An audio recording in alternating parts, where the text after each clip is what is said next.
Barrister সুমনকে হত্যার উদ্দেশ্যে একটি শক্তিশালী মহল ৩ দিন ধরে ৪ থেকে ৫ জনের একটি টিম মাঠে নেমেছেন। তিনি শেরেবাংলা নগর থানায় সাধারণ ডায়েরি করেছেন। সাধারণ ডায়েরিতে উল্লেখ করা আছে, আমি ঢাকায় অবস্থান করছিলাম গত ২৭ তারিখ রাত ৮টায়। আমার বাসভবনে থাকা অবস্থায় চুনারুঘাট থানার ভারপ্রাপ্ত কর্মকর্তা তাহার সরকারি নাম্বার থেকে আমার ব্যক্তিগত হোয়াটসঅ্যাপ নাম্বারে কল দেয়। আমাকে জানায়, আমাকে হত্যার উদ্দেশ্যে একটি শক্তিশালী মহল গত ৩ দিন হলো ৪ থেকে ৫ জনের একটি টিম মাঠে নেমেছে।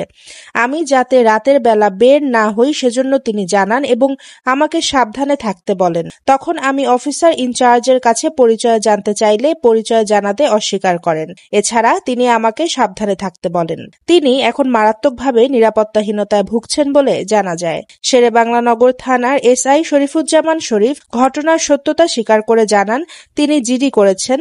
আমরা তদন্ত করে দেখছি। তদন্ত শেষে প্রয়োজনীয় ব্যবস্থা গ্রহণ করা হবে।